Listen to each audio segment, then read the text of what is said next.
Hello दोस्तों, मैं हूँ पांडे सर के प्लेटफॉर्म से कपिश पांडे। दोस्तों, ये पीजीटी इकोनॉमिक्स का जो ये क्वेश्चन है, मैं जो यूपी पीजीटी, ये Jharkhand PGT, Bihar PGT, DSSB, KVS, NVS और एकलव्य मॉडल रेजिडेंट स्कूल, उनके लिए ये मैं वीडियो लेकर आया हूँ। दोस्तों, ये अधिकतर ये मोस्ट इम्पोर्टेंट क्वेश्चन है जो आपके एग्जाम में हमेशा पूछे जाते हैं। ठीक है, तो आप देखिए इसको, क्वेश्चन को।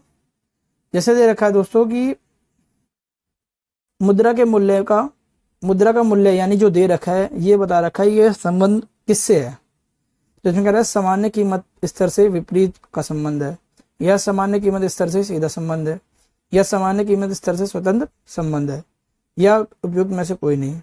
तो दोस्तों, मुद्रा का मूल्य क्या होता है दोस्तों? मनी का, यानी वैल्यू ऑफ मनी।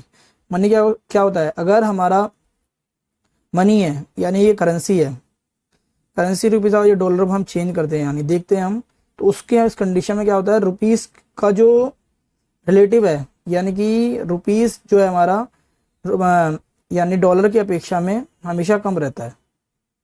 ठीक है, जैसे कि इसमें ये हैगा कि कोई भी क्या बोलते हैं, अगर मुद्रा के मूल्य में जो होने वाला जो डायरेक्ट जो रिलेशन है, जो रेशियो होता है, वो परिवर्तन तो होता ही है, साथ में हमें ये देखना है कि क्या बोलते हैं ये परिवर्तन होता कितना है।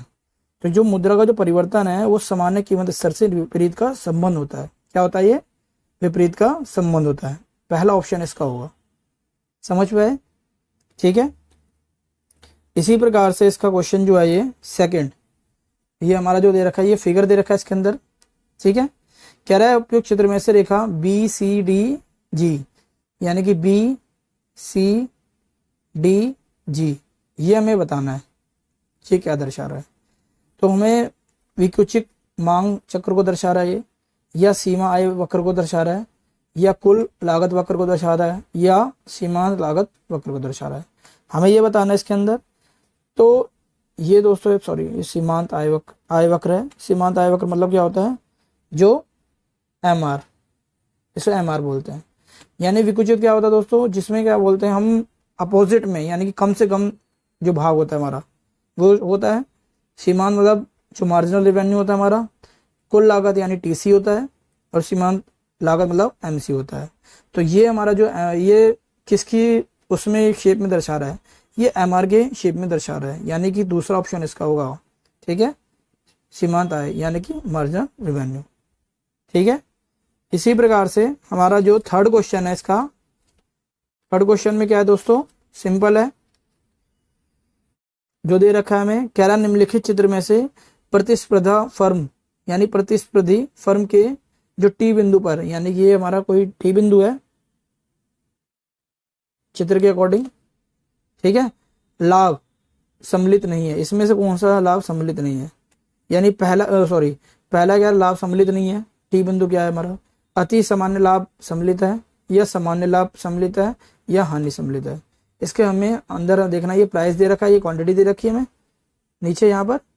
ठीक है, और ये हमारे एमसी कर्व है, जो एमसी एसी को नीचे से पहले काट रहा है, और एसी यहाँ पर एमसी को काट रहा है। ये हमारा इक्विलिब्रियम पॉइंट हो गया, और यहाँ A R equal to M R दे रखा है गिवन में। तो ऑप्शन विल भी क्या होगा दोस्तों? हमारा ये नॉर्मल प्रॉफिट होगा। सामान्य लाभ मतलब क्या होता है? नॉर्मल प्रॉफिट, क्योंकि ना ये इंक्रीज हो रहा है ना ये डिक्रीज हो रहा है, ना तो ये कम हो रहा है और ना ये ज्यादा हो रहा है। तो ये नॉर्मल पॉइंट है हमारा जो इसको काट रहा है। समझ पाए? अगला क्वेश्चन हम चलते हैं अपने क्वेश्चन की तरफ।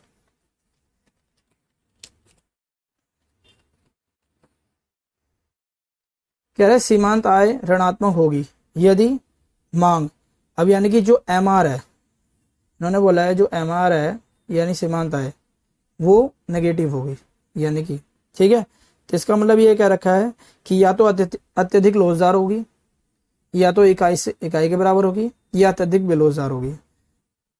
ठीक है, और पूर्णतः लोजदार होगी। इसके अंदर हमारा आंसर विल भी क्या होगा दोस्तों? अत्यधिक बेलोजदार होगी। ठीक है, एमआर हमारा ऐसे गिरता रहता है और वो लगातार चलता रहता है, इसलिए हमारा अत्यधिक बेलोजदार होगी।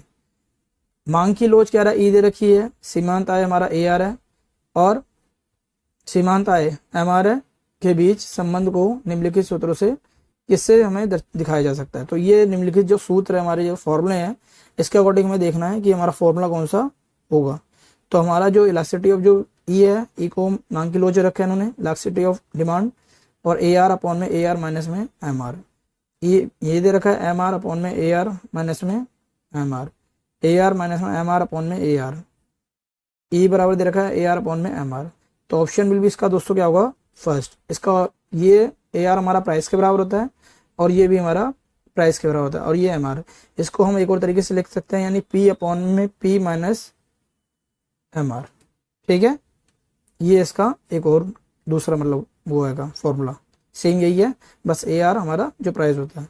ऐसे ही 6 क्वेश्चन जो है हमारा, 6 क्वेश्चन में क्या है, जो औसत स्थिर लागत है, यानी कि औसत स्थिर लागत मतलब क्या है, A F C, average fixed cost, को प्राप्त किया जा सकता है। किससे किया जा सकता है, ए एफ सी जो हमारा एक्चुअल में होता है क्या दोस्तों, यानी टी एफ सी अपॉन में क्वांटिटी या लेबर, जो भी दे रखा होगा। ठीक है, तो इसके अंदर यानी कि जो भी दे रखा है हमारा, ये क्वेश्चन के अकॉर्डिंग हम देखते हैं फॉर्मूला क्या है हमारा, ए एफ सी बराबर टी ई सी, टी सी ये नहीं, टी एस गलत है, ए एफ सी दे रखा है एफ सी अपॉन में टी सी, ये भी गलत है, ए एफ सी यानी टी सी अपॉन में एफ सी, ये भी गलत है। यहाँ ए एफ सी बराबर टी एफ सी दे रखा है, और यहाँ दे रखा है जो ऑप्शन है टी ओ, यानी टोटल आउटपुट कितना हुआ है, तो आउटपुट मतलब क्वांटिटी कितनी है, तो ये हमारा ऑप्शन विल भी क्या होगा दोस्तों, 4। समझ पाए। इसी तरीके से 7वां क्वेश्चन है जो हमारा, क्या रखा है इसमें क्वेश्चन में कि अनुकूलतम उत्पादन वह है जो, अनुकूलतम मतलब क्या होता है, जो हमारे अकॉर्डिंग जो प्रोडक्शन होता है, जो भी हम सोचते हैं, यानी कि अनुकूलतम फर्म के द्वारा उत्पादित किया गया जाता है। यानी जो अनुकूलतम फर्म है, यानी कि जो हमारे अकॉर्डिंग जो फर्म है, उसके द्वारा जो प्रोडक्शन किया जाता है, वो पहला पॉइंट दे रखा है। एसी यानी एवरेज कॉस्ट जो दे रखी है, यानी औसत लागत के अधिकतम बिंदु पर उत्पादित होता है। दूसरा कह रहा है एसी के न्यूनतम बिंदु पर प्रोडक्शन होता है, यानी उत्पादित होता है। और जो फोर्थ है शून्य, शून्य मतलब एमसी मार्जिनल कॉस्ट है पर आधारित होता है, लेकिन एमसी कभी भी 0 नहीं होता, इस चीज को ध्यान रखना। तो ऑप्शन विल भी, यानी कि फोर्थ ऑप्शन तो हमारा हट ही गया, अनुकूलतम फर्म द्वारा उत्पादित, यानी जितना हम सोचते हैं कभी वो उतना प्रोडक्शन होता नहीं है, तो पहला ऑप्शन भी खत्म। तो इन दोनों में बचा क्या, ये अधिकतम बिंदु पर क्या आधारित उत्पादित होता है, अधिकतम बिंदु मतलब मैक्सिमम पे, लेकिन एसी क्या होता है, कभी भी अधिकतम होता नहीं है, वो न्यूनतम होता है, क्योंकि एसी का जो कर्व होता है क्या होता है, इस शेप में होता है ऐसे करके, जो न्यूनतम यानी मिनिमम पॉइंट पे होता है।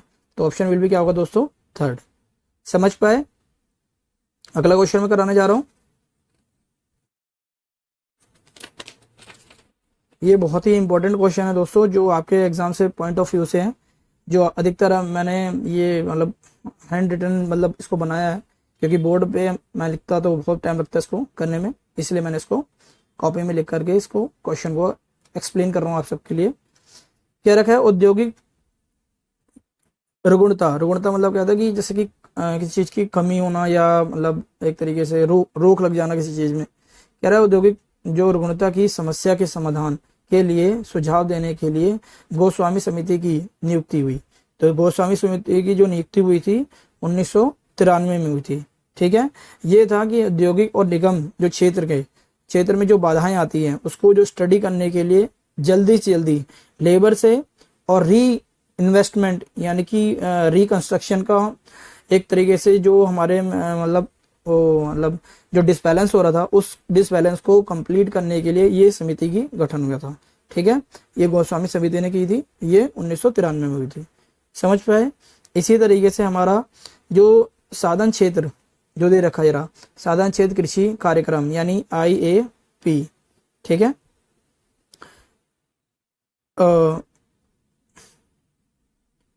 इंटीग्रेटेड एग्रीकल्चर प्रोग्राम, जो ये है हमारा वर्ष 1965 में हुआ, या वर्ष 1963 में हुआ, या वर्ष 1964 में हुआ, या वर्ष 1966 में हुआ, ये हमें देखना है। तो इसका ऑप्शन विल भी क्या होगा दोस्तों, 1964 में हुआ।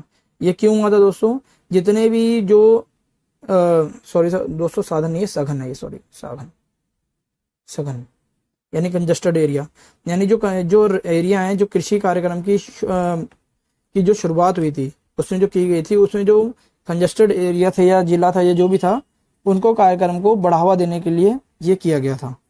ठीक है, कृषि को आगे करने के लिए, यानी कि 1964 में किया गया था। लेकिन इसकी स्टार्टिंग जो पॉइंट थी, यानी जो थोड़ा स्टार्टअप जब हुआ था, ये मतलब हुआ था 1961 में स्टार्ट किया था, लेकिन जो कार्यक्रम ढंग से संपन्न हुआ था वो हमारा 1964 में हुआ था। ठीक है, क्या कर रखा है इसमें, कर की मात्रा की तुलना में वृद्धि कम होती है, यानी टैक्स की जो क्वांटिटी है उसके जो कंपेयर में जो वृद्धि है यानी इंक्रीजिंग कम होती है, ये बोल रखा है हमने। तो ये इसलिए बोल रखा है कि पहला जो ऑप्शन है हमारा, फर्म लागत वृद्धि नियम के अंतर्गत उत्पादन कर रही है, इसमें बोल रखा है जो फर्म है उसकी जो कॉस्ट है उसमें जो वृद्धि हो रही है वो जो रूल और रेगुलेशन है उसके अंतर्गत प्रोडक्शन हो रहा है। दूसरा पॉइंट क्या रखा है, फर्म लागत नियम के अंतर्गत यानी जो भी नियम है उसके रेगुलेशन के उत्पादन कर रही है। ठीक है, यानी कि इसमें तो लागत बढ़ रही थी, इसमें लागत नहीं बढ़ रही, इसमें रूल और रेगुलेशन कर रहा है, इसमें भी रूल रेगुलेशन कर रहा है, लेकिन इसमें कॉस्ट इंक्रीज हो रही थी। इसमें कह रहा है कि फर्म लागत ह्रास नियम के अंतर्गत कर रही है, यानी कि जो कॉस्ट है हमारी डाउन पे डाउन हो जा रही है, यानी कि हम पैसा लगाए जा रहे हैं लेकिन हमारा प्रोडक्शन नहीं हो पा रहा है। और उसमें फोर्थ कह रहा है नन ऑफ दिस, यानी इनमें से कोई नहीं। इसमें क्या रखा है दोस्तों, जिस वस्तु पर हम जब टैक्स लग रहा होता है तो उसमें क्या है कि जो हमारा घटते प्रतिफल के नियम हमें लागू होते हैं। क्यों? क्योंकि या तो प्रोडक्शन बढ़े तो हम टैक्स देने में हमें कोई दिक्कत नहीं होती, लेकिन जब प्रोडक्शन हमारा नहीं बढ़ रहा होता और टैक्स हम लगातार बढ़ते जा रहे हैं तो हमारा घटते प्रतिफल होता है। ठीक है, या तो बढ़ते प्रतिफल यानी या तो प्रोडक्शन हमारा रिसीव ज़्यादा हो, टैक्स भी देने में कोई दिक्कत नहीं होती, तो उस पर जो कर जो लगाते हैं उस वस्तु की जो कर की जो मतलब करेंसी मतलब रुपीस है, यानी कि जो टैक्स होता है जो रुपए में जाता है हमारा, या तो उसकी कम मात्रा में कम की जाए तब तो ठीक है, तो हमें टैक्स देने में उतनी दिक्कत नहीं होती, या तो प्रोडक्शन इंक्रीज हो हमारा। तो इसमें यही होता है कि ऑप्शन विल भी इसका क्या होगा दोस्तों, फर्स्ट, क्योंकि या तो लागत में वृद्धि हो रही है तो नियम के अंतर्गत उत्पादन में भी कर यानी उत्पादन में भी टैक्स बढ़े और प्रोडक्शन भी बढ़े तब तो ठीक है हमारा। ठीक है, इसी तरीके से जो हमारा 11वां क्वेश्चन है मैं उसको लेकर चल रहा हूं यहाँ से, क्या है, स्वस्फूर्ति अवस्था की शर्तें जिन्हें प्रोफेसर रोस्टोव ने दिया था, यानी कि ये रखा है कि वह क्या है, यानी कि उत्पादन निवेश दर में वृद्धि होगी, यानी प्रोडक्शन इन्वेस्टमेंट रेट यानी इंक्रीज होगा, या तो अधिक वृद्धि पर वृद्धि दर के साथ एक या दो निर्मित क्षेत्र होंगे। तो हमें ये देखना है कि या तो हम अगर अधिक वृद्धि करते हैं उस अवस्था में यानी उस स्टेज पर, तो उस रेट में कह रहा है कि एक या दो से निर्मित क्षेत्र हो। कह रहा है सामाजिक और संस्थागत संरचना में परिवर्तन, सामाजिक यानी सोशल और जो इंस्टीट्यूट है उसके स्ट्रक्चर में चेंजेस आए या सारे। ठीक है, तो इसका ऑप्शन विल भी क्या होगा दोस्तों, 4। क्यों होगा दोस्तों, क्योंकि इन्होंने बोला है कि शुद्ध निवेश दर को बढ़ा करके राष्ट्रीय आय के यानी कि 5-10% जो भी इंक्रीज हो रहा है वो होना चाहिए जो हमारी इन्वेस्टमेंट है, और वृद्धि दर के अगर हम ऊंचा रखते हैं दर जो ऊंचा रखते हैं या एक या अधिक निर्माण के लिए विकास को, या ऐसे सामाजिक राजनीतिक या जो इंस्टीट्यूट है यानी सामाजिक ये राजनीतिक या संस्थागत स्ट्रक्चर को परिवर्तन करते हैं तो ये हमारा चेंज होता रहता है। ठीक है, परिवर्तन होता रहता है। तो इसका ऑप्शन विल भी क्या होगा दोस्तों, 4। निवेश में भी चेंज होगा, अधिक वृद्धि के साथ साथ एक निर्मित क्षेत्र भी निर्माण भी होगा, और सामाजिक संस्थागत और राजनीतिक का स्ट्रक्चर का भी सुधार होगा। समझ पाए? इसी तरीके से जो 12वां क्वेश्चन हमारा दोस्तों क्या, हाँ दोस्तों, जैसे कि यदि हमारा एक ये है, यदि राष्ट्र को यानी किसी देश को व्यापार से लाभ मिलता है तो उसका उपभोग बिंदु क्या होगा, यानी उपभोग बिंदु कौन सा होगा, ये हमें डिसाइड करना है इसके अंदर।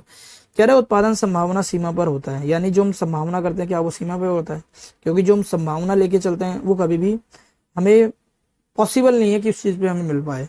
उत्पादन संभावना सीमा के भीतर होता है, ये भी हमें नहीं पॉसिबल है। अब कह रहे हैं उत्पादन संभावना सीमा के ऊपर होता है, यानी कि जब हम एक्सपेक्टेशन हमारी जो होती है कि हम इससे हमें ज्यादा लेके चलना है या ये हमें ज्यादा मिलना चाहिए, वहां मतलब हो सकता है। ठीक है, तो ये हमारा ऑप्शन विल भी क्या होगा दोस्तों, 3rd। ठीक है, एक हमारे जो प्रोफेसर साहब हैं इकोनॉमिक्स से, हेक्चर ने ओहलिन ने प्रारूप में यानी कि एक मॉडल में साधन बहुलता को परिभाषित किया गया था। इसका मतलब ये है कि जो साधनों की भौतिक मात्रा से है या साधन कीमतों से है या दोनों से है, तो ऑप्शन विल भी क्या होगा दोस्तों, 3rd। इसका दोनों ही होगा, क्योंकि साधन में जो प्रचुर मात्रा होती है यानी ज़्यादा प्रचुर कीमत जो होती है, भौतिक मात्रा से वो लिया कीमतों से लिया गया है, और भौतिक मात्रा से दोनों को इसको किया गया है। ये एस.एन. लाल जो झीगन है उनसे भी ये बुक से लिया गया क्वेश्चन है। ठीक है, ऐसे ही जो इसका 14 क्वेश्चन है, राष्ट्र की आपूर्ति वक्र दिखलाता है, यानी देश का जो वक्र है वो हमें आपूर्ति वक्र सप्लाई कर वो दिखाता है। क्या दिखाता है कि राष्ट्र क्या कर सकता है, क्या निश्चित रूप से करता है, क्या करना चाहता है, उपयुक्त में से कोई नहीं। तो ये ऑप्शन विल भी क्या होगा दोस्तों कि क्या कर सकता है, यानी कि जो सप्लाई कर रहा है हम वो दिखलाता है कि हम कर क्या सकते हैं। ठीक है, क्योंकि डिसाइड नहीं होता उसके अंदर, और करना क्या चाहता है ये नहीं, हम क्या कर सकते हैं वो उसके अंदर हमें दिखाता है। जैसे आज हमारा देश अगर हम देखा जाए तो हमारे यहाँ पाकिस्तान से फिर भी हम ज़्यादा ग्रोथ में है, जो हमारा इकोनॉमी रेट है उससे फिर भी हम बहुत अच्छे में हैं। फिर भी लोग सोचते हैं कि हमारा देश पीछे जा रहा है, कई लोग सोच है ऐसे। चलो आगे बढ़ते हैं हम अपने क्वेश्चन की तरफ। आगे जो हमारा 15 क्वेश्चन है कि ब्याज तरलता प्रतियाग का प्रतिफल, यानी इंटरेस्ट जो लिक्विडिटी जो सेक्रीफाइस है उसका जो रिसीव्ड जो होगा वो हमें देखना प्रतिफल में। ठीक है, तो कह रहा है जेएम किन्स के द्वारा या मार्शल के अनुसार के द्वारा, यानी ब्याज तरलता प्रतियाग किसके द्वारा मतलब दिया गया ये देखना है। हेबरलर के अनुसार है, ओलिन के अनुसार है, तो ये जेएम किन्स के द्वारा दिया है। ये अमेरिका के जो वैज्ञानिक हैं, मतलब इकोनॉमिक्स हैं, अर्थशास्त्री हैं, इन्होंने मतलब ये कैश मनी के बारे में, ये ब्याज तरलता परित्याग के बारे में इन्होंने दिया हुआ है। कह रहा है जब वह किसी को अपने तरल कोष में से कुछ उधार देता है तो तरल का परित्याग करता है। तो ये जेएम किन्स के द्वारा दिया गया है, और इस तरलता के परित्याग के बदले में जो परितोषी यानी कि जो इंटरेस्ट उसे मिलता है वही उसका ब्याज होता है, यानी इंटरेस्ट होता है। ठीक है, ये एस.एन. लाल झींगन के में आ चुका है। ठीक है, यदि जो नेक्स्ट क्वेश्चन हमारा 16 कह रहे यदि दो साधन पूर्णतः स्थापन मतलब एक दूसरे के जो रिलेटिव में यूज होता है हो तो उनके बीच प्रतिस्थापन की लोच यानी लासिटी ऑफ सब्स्टिट्यूट यानी जो होगा वो क्या होगा हमारा अनंत होगा। ठीक है, यानी कि जाहिर सी बात है अगर हम एक को क्या बोलते हैं हम यूज करते हैं तो दूसरा, अगर मान लो एक का प्राइस बढ़ता है तो दूसरे की डिमांड बढ़ती है जो पूर्णतः होते हैं। तो हमें ये देखना है कि जो अनंत की ये अनंत होगी हमारा, ये जो सेकंड ऑप्शन है अनंत होगी। कह रहे हैं यदि क्या बोलते हैं दो वस्तुएं पूरक होती हैं या इकट्ठी एक साथ डिमांड होती है, यानी कि इस क्वेश्चन में कह रहा है कि अगर एक वस्तु जैसे अगर दो वस्तु अगर हम डिमांड कर रहे हैं तो एक के साथ दूसरे की डिमांड करते हैं। ठीक है, क्योंकि एक के बिना हमारा अधूरा है। ठीक है, तो कह रहा है कि एक की कीमत बढ़ने से दूसरी वस्तु की मांग कम हो जाती है। ठीक है, और अगर एक का वस्तु प्राइस कम हो जाता है तो दूसरे की डिमांड बढ़ जाती है, यानी कि दोनों की डिमांड बढ़ जाती है। ठीक है, इसका एग्जांपल जैसे हमारा वो आप तो जानती हो 12th क्लास में आपने पढ़ा ही होगा या 11th क्लास में, जैसे कि कार और पेट्रोल है, फ़ोन और बैटरी है, या और भी चीज़ें हैं। ठीक है, इसका ऑप्शन विल भी हो गया दोस्तों अनंत। अब हम अगले क्वेश्चन की तरफ चलते हैं, 17 क्वेश्चन की तरफ। जो दे रखा है हमारा 17 क्वेश्चन दे रखा है दोस्तों, क्या दे रखा है, कह रहे निम्नलिखित में से कौन लागत जनित मुद्रास्फीति का कारण है।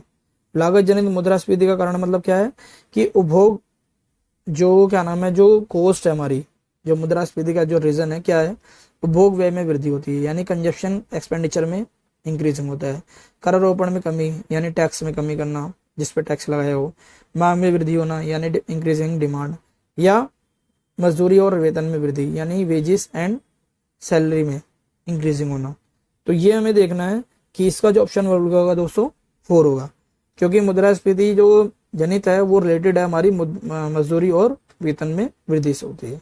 अगर इनका वेतन बढ़ेगा तो डिमांड बढ़ेगी, डिमांड बढ़ेगा तो डिमांड से क्या बोलते हैं ये मतलब खरीदेंगे, खरीदने से क्या होगा कुछ ही गुड्स को खरीदेंगे तो जाहिर सी बात है गुड्स की ज़्यादा सप्लाई होगी तो सप्लाई भी ज़्यादा होगी, तो इससे क्या इकोनॉमिक जो हमारी अर्थव्यवस्था है वो हमारी सही रहेगी। ठीक है, अब हम आते हैं अपने क्वेश्चन नंबर 18 की तरफ। ठीक है, जो 18 है दोस्तों, एक मिनट, इसका जो क्वेश्चन है इसको मैं फिगर अच्छे से बना दे रहा हूँ इसका। ये हमारा ऐसे ऐसे ऐसे,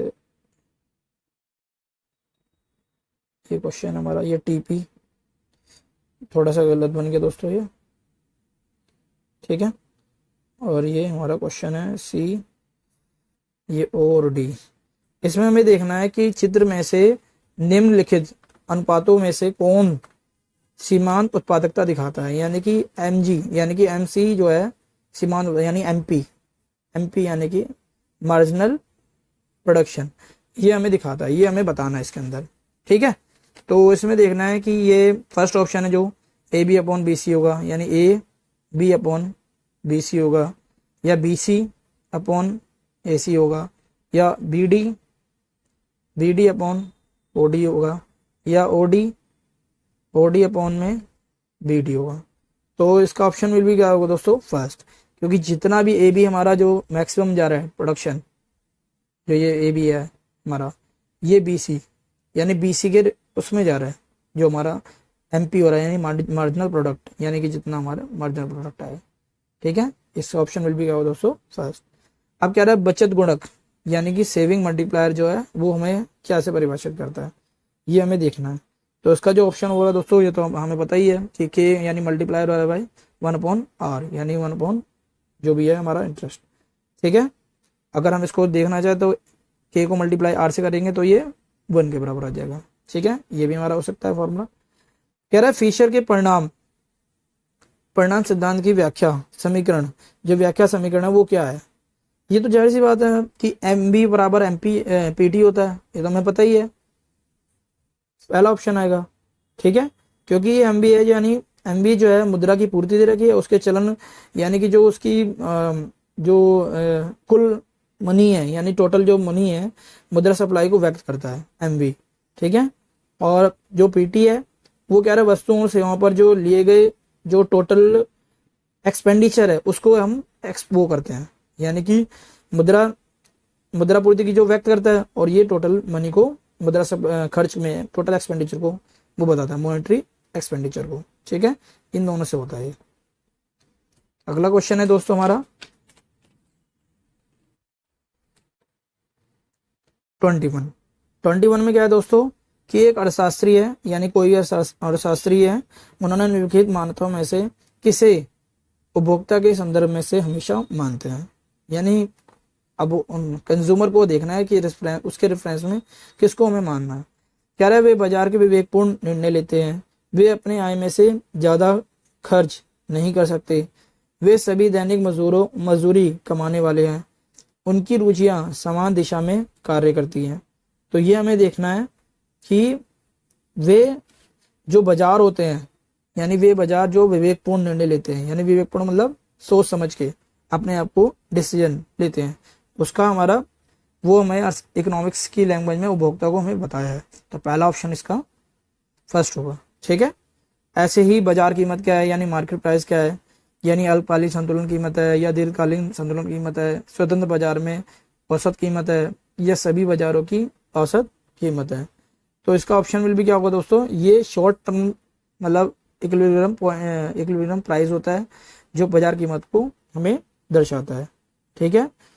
क्योंकि यदि समय इतना कम हो कि बाजार की कीमत में, बाजार की पूर्ति में बिल्कुल भी क्या बोलते हैं परिवर्तन ना किया जा सके, तो हम क्या कहते हैं उसे बाजार कीमत या बाजार टाइम पीरियड कहते हैं, यानी कि टाइम पीरियड ऑफ मार्केट, यानी बाजार कीमत को टाइम पीरियड ऑफ मार्केट भी कहते हैं, ठीक है।